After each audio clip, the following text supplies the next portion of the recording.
আসসালামু আলাইকুম everyone, welcome to my new blog video. আশা করছি সবাই অনেক ভালো আছেন। আজকে আপনাদের সাথে শেয়ার করতে এসেছি বোয়াল মাছের মজার একটি রান্না।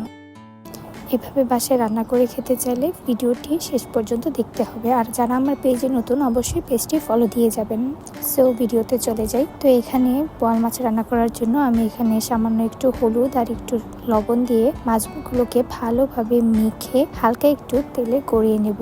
একদমই হালকা করে ভেজে নেব, যেহেতু বোয়াল মাছ অনেক নরম হয়, তাই আমি এটাকে একটু ভেজে নিলাম যেন ভেঙে না যায়। আর এই তো আমি তেলে কালো জিরা ফোড়ন দিয়ে এখানে দিয়ে দিয়েছি পেঁয়াজ কুচি, কাঁচামরিচ কুচি। তো এগুলো ভালোভাবে নেড়ে চেড়ে নিয়ে আমি এখানে একটা আধ পাকা টমেটো কুচি করে দিয়ে দিয়েছি।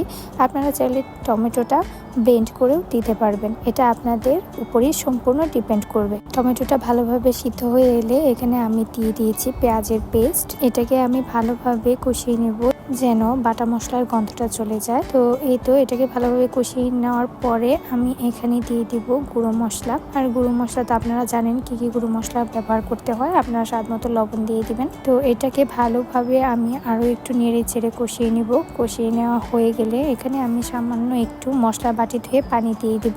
এরপর মশলাটা ভালোভাবে ভাজা ভাজা হয়ে গেলে আমি এখানে সামান্য একটু পানি দিয়েছি, পানি দিয়ে এটাকে কষিয়ে নিয়েছি। তো এখানে আমি এখন পরিমাণ মতো ঝোল দিয়ে দিব। ঝোল দিয়ে এখানে মাছগুলো ছেড়ে দিব। মাছগুলো দেওয়ার সময় একটু সাবধানে ছাড়বেন যেন ভেঙে না যায়। বোয়াল মাছ খুব নরম একটা মাছ, তো এটাকে ছাড়ার সময় একটু সাবধানতা অবলম্বন করবেন। ঝোলটা ফুটে এলে এখানে আমি স্বাদ মতো ধনিয়া পাতা দিয়ে দিব। ধনিয়া পাতা দেওয়া হয়ে গেলে আমি এটাকে আর কিছুক্ষণ রেখে নামিয়ে সার্ভ করে নিব। তো এই তো আপনারা হয়তো বা এর টেস্ট, এর গ্রেভি দেখেই বুঝতে পারছেন, এর কনসিস্টেন্সি দেখে বুঝতে পারছেন।